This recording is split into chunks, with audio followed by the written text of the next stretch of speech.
Hey guys, what's going on? It's Rust Belt Collector with another video. This one is a little bit different than usual. Today I'm doing kind of a customization tutorial on the new Star Wars Black Series Mandalorian figure. Now he's already kind of broken down a little bit. I was doing some work on his helmet to try and fix that. It's still not perfect, but if I find another one of these in store, this is the only one I ever saw in store besides the first edition that I'm keeping in the box. I'm going to get a replacement head if I can, because I don't like the way that that one just kind of slants inward. I'd like them to be straight on both sides, and my customization underneath did not really fix anything, so that'll be for another date. Now I love everything about this figure as it comes out of the box, but I'm going to just do some basic customization to try and weather him up a little bit, and I'm actually going to try and mod the rifle so that it can be magnetized to his back. Now to do that, I'm going to be using these little magnets. I think they're in like the office section at Walmart. I'm going to remove them from this plastic little globe and such, and I'm going to attach one to his back and one to the rifle. To get these out, I'm just going to use a pair of pliers to essentially press down, kind of crack the plastic around these. And what actually happens is, just like that, they pop right out. They're not glued in very well, and so it's very easy to remove these magnets, and they just went flying. The next step will be to find a sized, drill bit here that is close to the size of the magnets.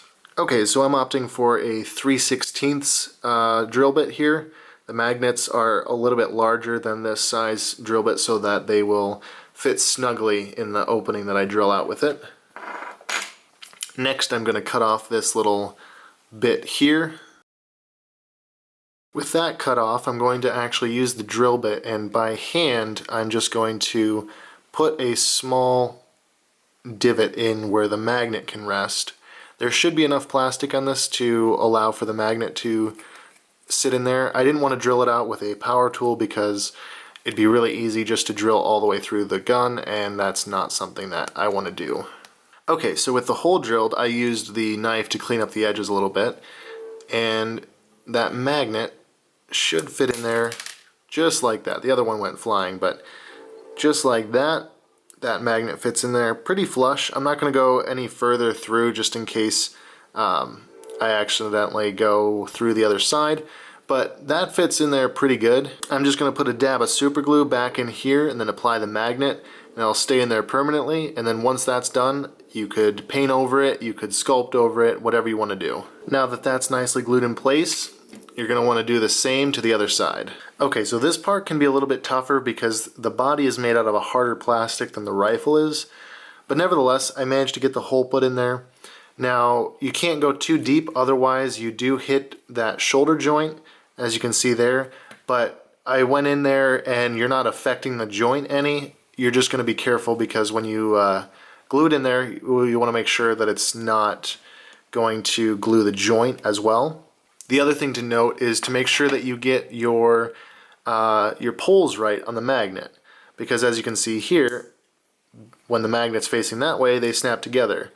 But if you turn it around, they resist each other.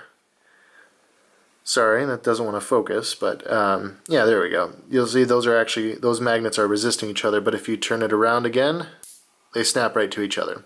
So just make sure you have the right side facing out when you end up actually permanently gluing them into the body. I'm just going to do a quick test fit here.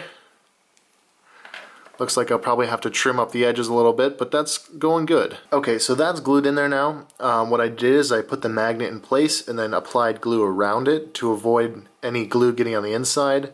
But even if you do, it's okay because it is just that butterfly joint that would end up getting glued. You'd still have a full range of motion on that ball joint there. So now, with both of these glued in and dried, here is the moment of truth.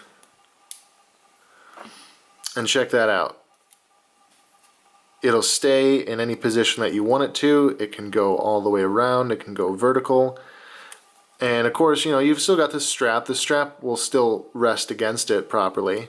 And you can apply the cape over it just like so. If the head was snapped on or whatever, you know, it would look like this. And yeah, just like that. That's a really nice clean mod. You don't have to worry about it coming off because that peg, at least on mine, the peg did not want to go in very well. It didn't stay very well. With this, I mean, that is going to stay absolutely every single time. So with that out of the way, what I'm going to do now is I'm going to show you guys how at least I go about doing a wash weather. I'm going to do a black paint wash over the entire figure and just get it nice and weathered up.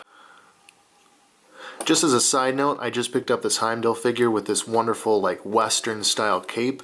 This might make a good alternate cape to the rubber cape on the Mandalorian if you decide not to make a cloth cape. I'm going to try this one. I'm also going to try making my own cloth cape. Now for paint, I'm just using this Apple Barrel black paint. Nothing too specific, it's just acrylic paint. I'm going to apply just a little bit into that tray there. And then I'm actually going to dilute it with rubbing alcohol. What that does is it waters it down and it actually makes it really smooth. It applies very smoothly. So I'm going to mix that up to, it's about a half and a half mix roughly. You can do more or less depending on how watered down you want it to be. But this is how I do it. Other people might have different methods. You can buy, you know, pre-made washes and those work just fine. I've had those before. This is just a method that I've used in the past and I found it to be effective for the results that I want to get out of it. So then I'm just going to do like a small sample area to show you on camera. Then I'll do the rest of the figure off camera and come back with the results that I achieved.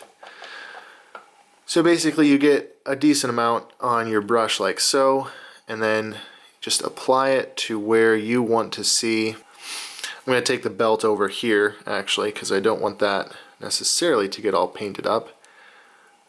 There's no big deal if it does, you know, but I'm just going to come in here with the black paint just like so, all over the chest. And do small sections at a time. I'm just going to do the front of the chest first, then I'll come back and I'll do, you know, the next portion and the next portion after that. And it just goes better. You're not going to have paint drying that you don't want to have dried. Stuff like that. So then I'm just coming through and I'm just lightly brushing off the paint in the surfaces, and I'm trying to let as much stay in the cracks and the crannies to really give it that nice weathered, tarnished look. I'll even come in here with my finger sometimes and just barely scrape across it to really hit the highlights.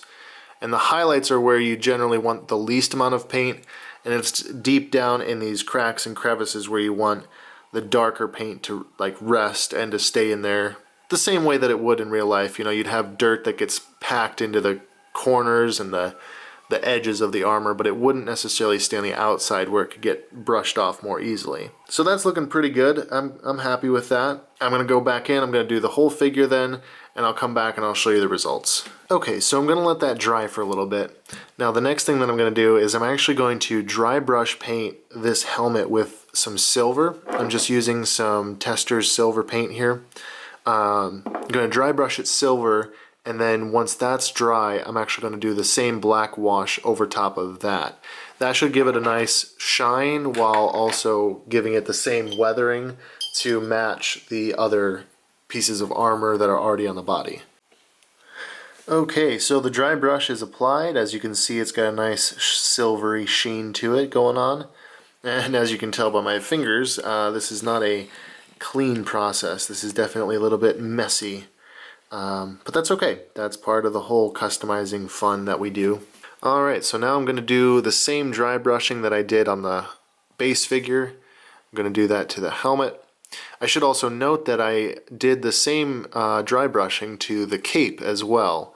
I just tried to remove more paint from it than I did on the body, more of the wash, I should say, just because I wanted it to be more like shading on the cape and less like dirt and grime.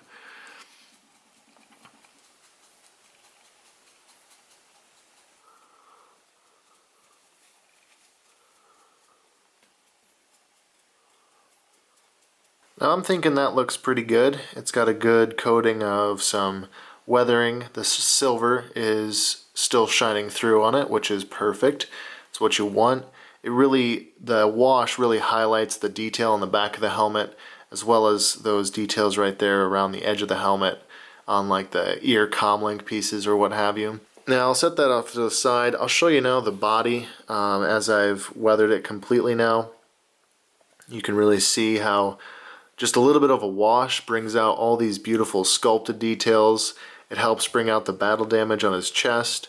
It also really helps bring out the undersuit that he has on, which I think didn't really have that great of a look without the wash. And so there you have it. This is how I'm going to finish up customizing this figure. Magnetic rifle, a wash. Once it's dry, I'm going to reassemble everything, and you'll have to check out my Instagram for some pictures of it. As always, there's a link to the Instagram down in the description. Check out my other videos, like, comment, subscribe, and as always, thanks for watching, and I'll catch you in the next video.